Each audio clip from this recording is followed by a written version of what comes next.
Hey guys, welcome once again to another episode of the Guy Blog Podcast. As always, your host, Orlando Rodriguez. And today's episode is actually something I've been wanting to talk about for a little bit. The WWE tournament, the Mae Young Classic. I know that I talked a little bit before in prior episodes, but I haven't really gone in depth with everything after seeing the entire tournament. But it was a really fun tournament. I have no qualms, no problems, no issues with how it played out. I believe that the Kairi Sane, Shayna Bazler final was worth it. Guys, yes, I'm not going to be saying spoilers or anything because I've waited long enough just to avoid that.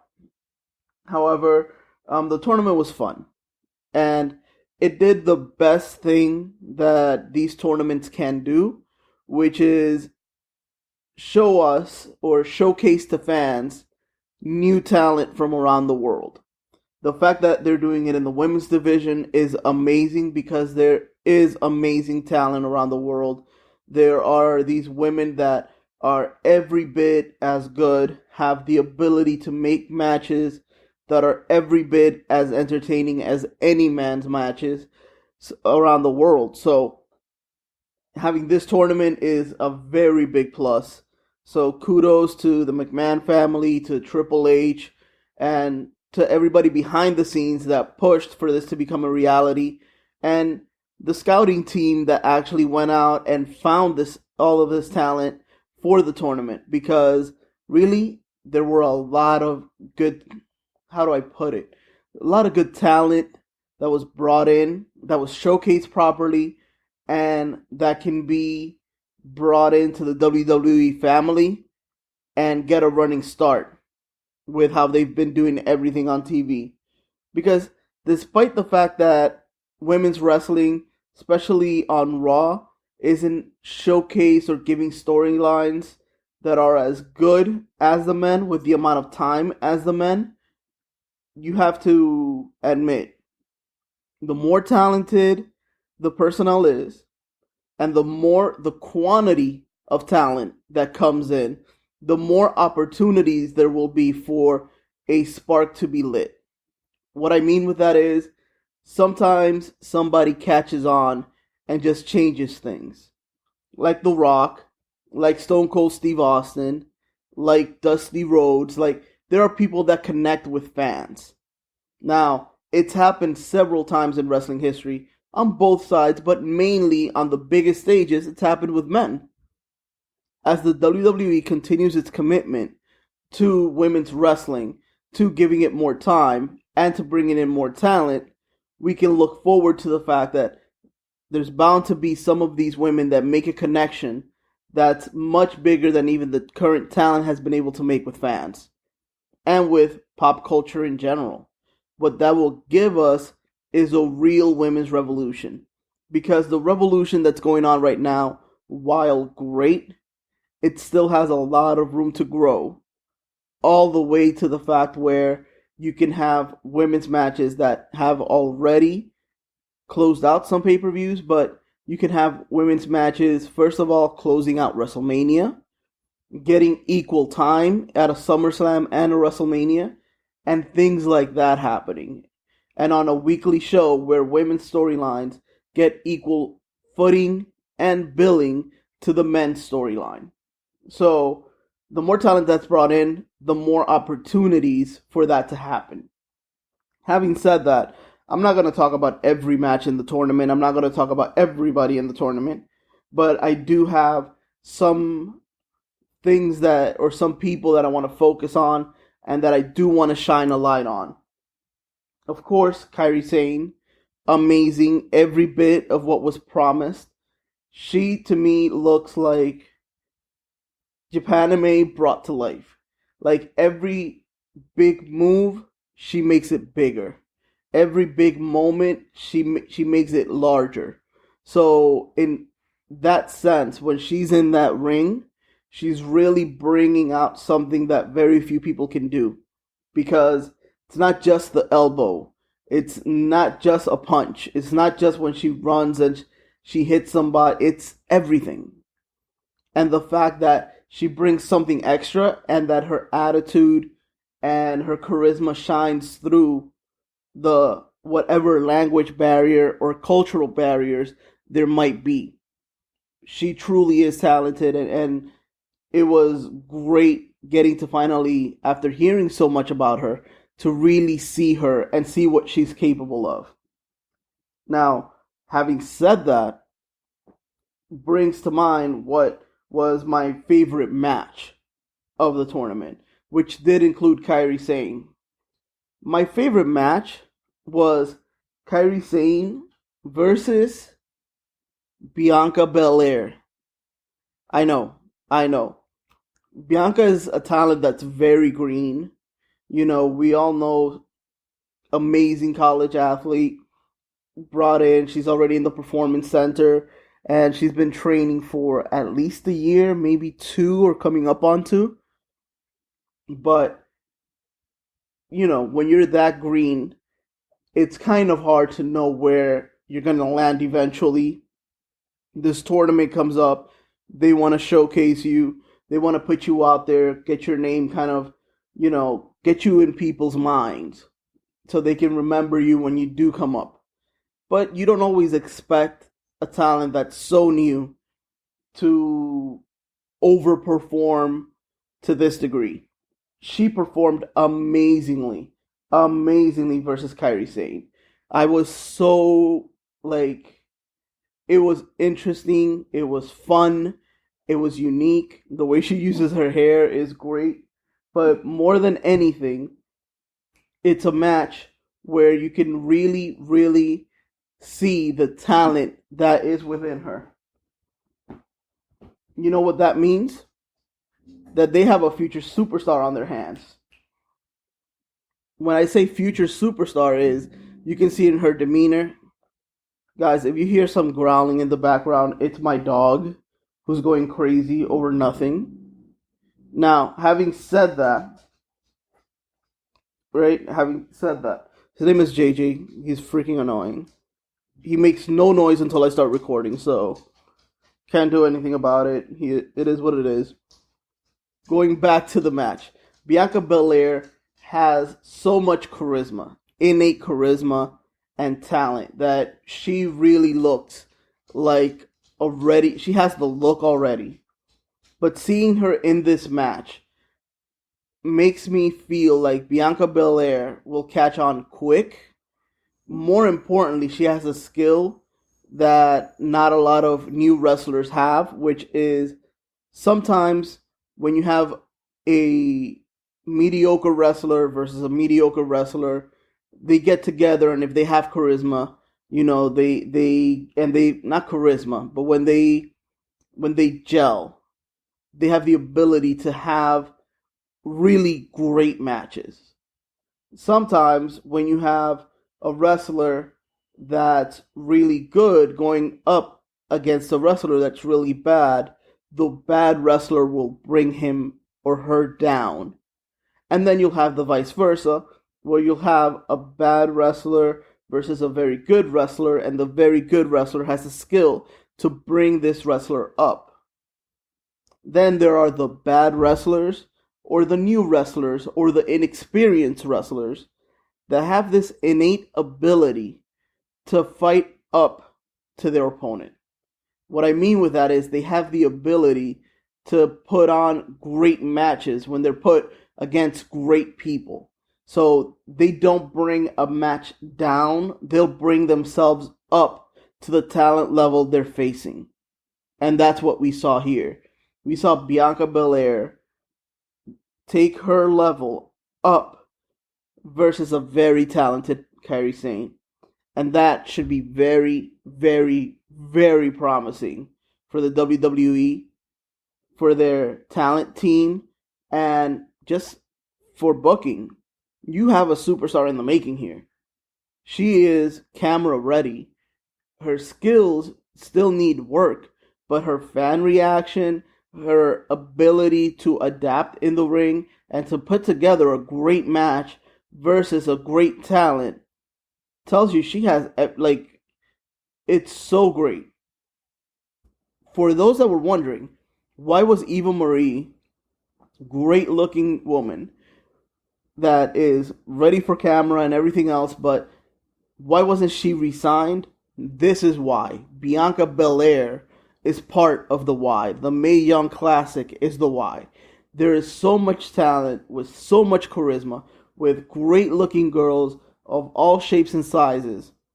And the talent level, their abilities to put a match together so early in their careers, like a Bianca Belair, you don't need an Eva Marie to keep working and trying to mold and still have her wrestling at a very rudimentary level and bringing matches down.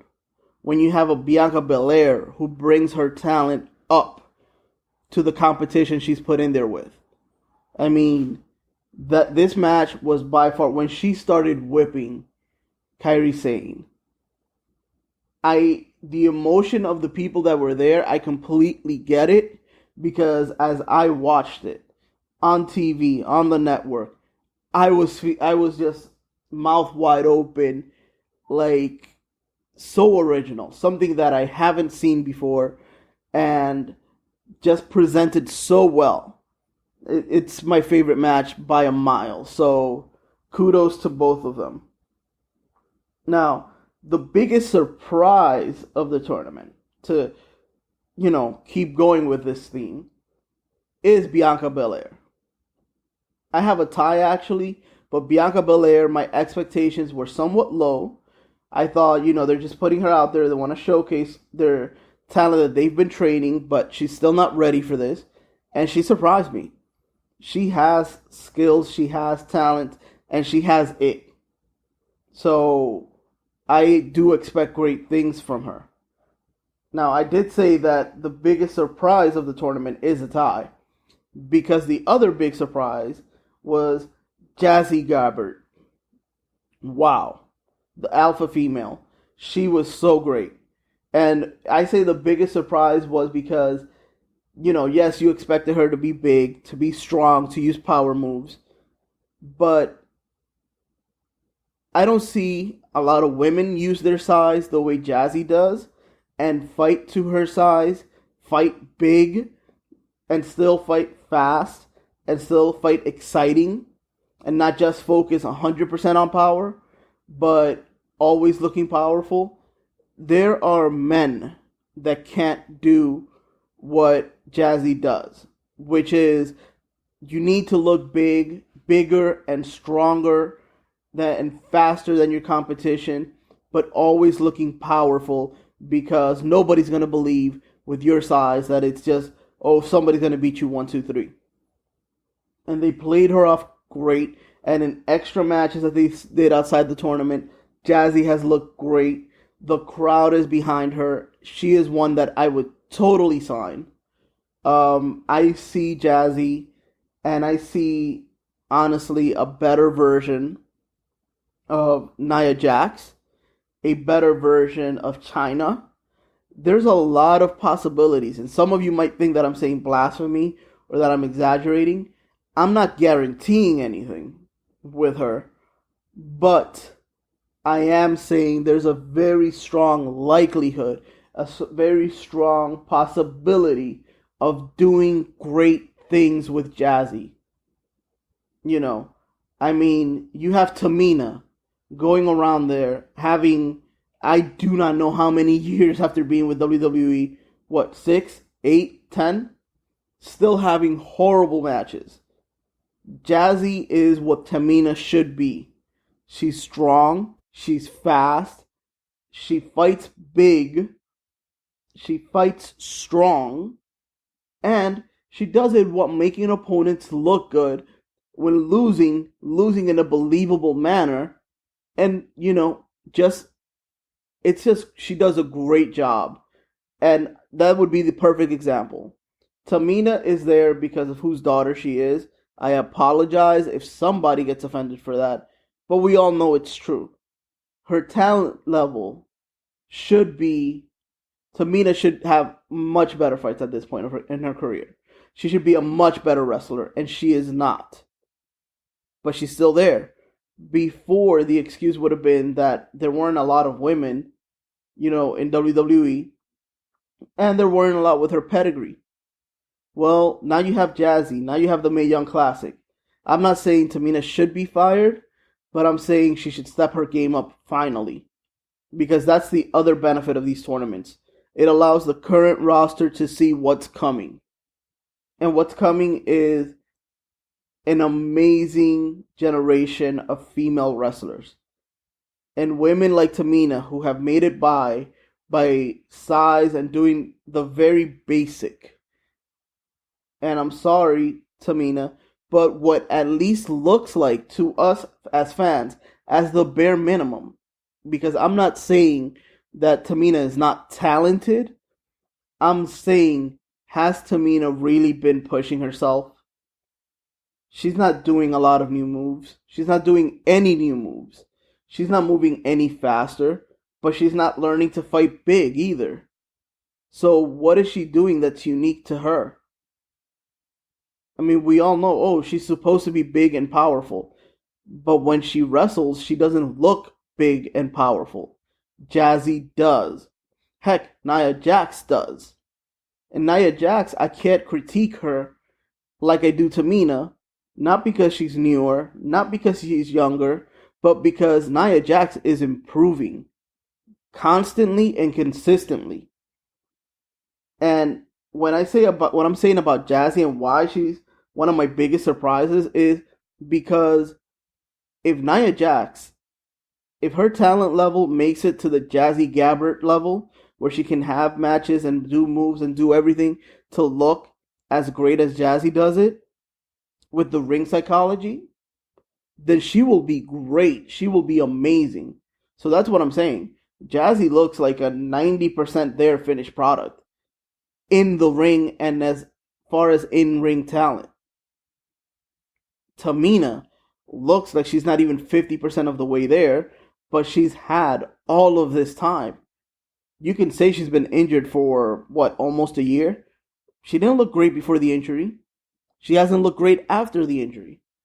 So, besides working out and staying strong, how much time is she really putting in the ring? Not just to practice wrestling, but to push herself, to do new things. Because sometimes when you push yourself to do new, bigger, better things, the other things that are easier and simpler and that you've done for a long time, they come even easier. Because now you're able to try something harder.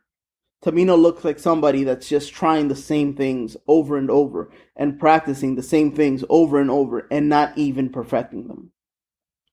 That's my truth. You could agree with me, you cannot, but and it's not to be negative with her, it's to be factual. And when you see the level of talent out there, you really do wonder, how is it Tamina there? Because Alana, we understand, Lana has a mouth. And what I mean with that is she's good on the mic.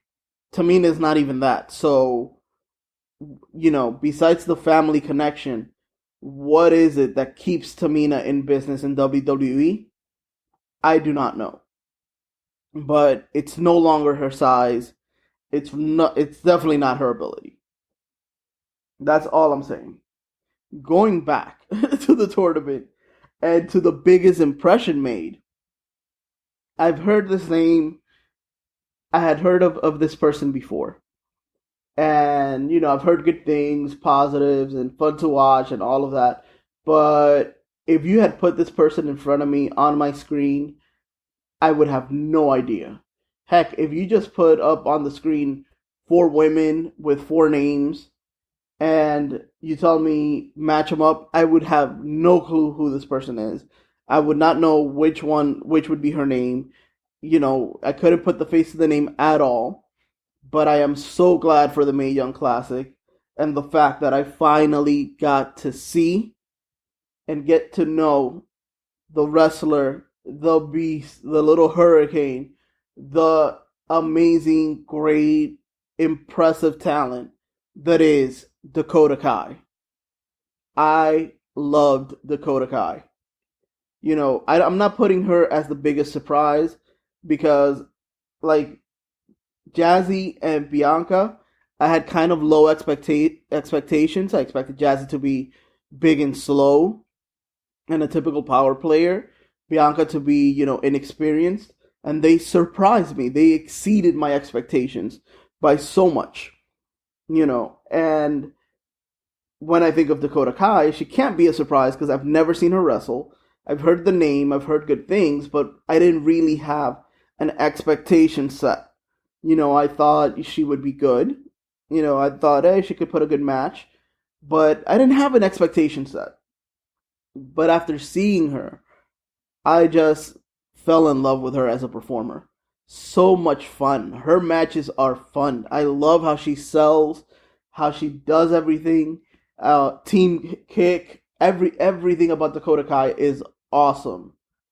So she made the biggest impression on me. I believe she should be signed. I mean, there were a lot of people in this tournament, more than one, that can make an impression on their personality outside and inside the ring, like a Toni Storm. But Dakota Kai, to me, is like main event, main show, main roster ready today. Put her there. Her talent level, what she does in that ring, fans will get behind her. I believe in her so much. It's freaking ridiculous. So it's almost, and for those of you that maybe are like me and very, big brand centric, and I only see local wrestling like here, live in Florida, a lot of good wrestling, but people that have been around here, I have never gotten the opportunity to see a Dakota Kai match, and I've never seen it online. I've never looked for it. I almost feel guilty, and you should too. Look up Dakota Kai. Amazing talent. So much fun. I can't say enough. So she was by far like the biggest impression made for me from this tournament. One of the biggest takeaways is Dakota Kai. Just great. Don't change her name. Don't do anything to her. She looks like a better version of Bayley. I know, but Dakota Kai is great. I can't say enough about her.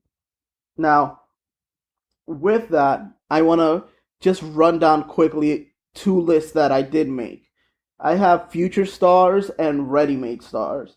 So people that they should sign and people they should be all of these women, they should be signing. Some are ready for TV yesterday. Some are maybe not ready right away, but should be signed because they will be ready in the next 6 to 18 months. I'm going to go with the future stars. Bianca Belair, amazing. Taynara Conti, which I know is already in there, amazing. Lacey Evans, great. Rhea Ripley, she's very talented. I know a lot of people love her. She's very young. But bring her in, and if you have her there for a year or two, you'll really see what you have. Miranda Salinas, I believe that she has great charisma and great either to be a manager or even a wrestler. She has kind of that, how do I put it? She has kind of like the same it factor that Alexa Bliss has. That's the best way I can put it. I believe that given the opportunity, Miranda Salinas can really, really surprise and stand out. Tessa Blanchard, of course. Shayna Bazler, Shayna Bazler still needs work, but definitely should be signed. Definitely ready to go after, 3 to 6 months of learning the WWE style. She'll be more than good enough to be on TV. And Sarah Logan. Yes. I believe there's definitely something there. One of the few that I would say you can change her name and change her everything, but the talent is there for a WWE superstar. Now, my list of ready-made stars, people they should have signed as soon as they're available. If they're not available now, put a countdown timer on when their contract expires, and if it expires, December 1st at 1 p.m. December 1st at 1:01 p.m. They should be receiving a fax with a contract to sign then and there. First one, already named her, Toni Storm. She's ready for TV, has a ridiculous amount of charisma. Toni Storm should be signed. Candice LaRae, besides who her husband is, Johnny Gargano, besides that, she actually wrestles at his level. She's the female version of Johnny Gargano. Similar style, similar everything. You know, they carry and plan out matches very similarly. And everybody loves Johnny Gargano. Everybody loves his matches. Candice LaRae is that in a much better package. So, yeah. Another one that I have, Dakota Kai. Anybody surprised? My last three are obvious. Dakota Kai, Jazzy Gabert, and Kairi Sane. They should all be signed. They are all TV ready. Let me know what you guys think. At the Guy Blog, Orlando at theguyblog.com, you know, on YouTube, on Instagram, on Twitter, you know, leave a review for this podcast and whatnot. But I want you guys to tell me what you think. If you haven't seen this tournament, I don't care if I spoiled certain spots for you. Watch it. Watch this tournament. There is so much great talent there. So much. It's ridiculous. You will be amazed. So, check out this tournament and then let me know what you think. But the five, well, there's more, but 5 that are ready to sign: Toni Storm, Candice LaRae, Dakota Kai, Jazzy Gabert, and Kairi Sane. Tell me that I'm wrong. Future stars: Bianca Belair, Taynara Conti, Lacey Evans, Rhea Ripley, Miranda Salinas, Tessa Blanchard, Shayna Bazler, and Sarah Logan. Tell me I'm wrong. But to tell me I'm wrong, you have to get the WWE Network. I'm not getting paid for them. I'm not getting paid by WWE. But you need to get it, or ask your friend for the password, or do whatever the heck you need to do. But check out they're always giving a free trial. Get a free trial. Binge on this tournament. And then tell me I'm wrong. Tell me I'm wrong. You won't be able to, but feel free to try to tell me I'm wrong. And then we can have a whole argument about it if we need to.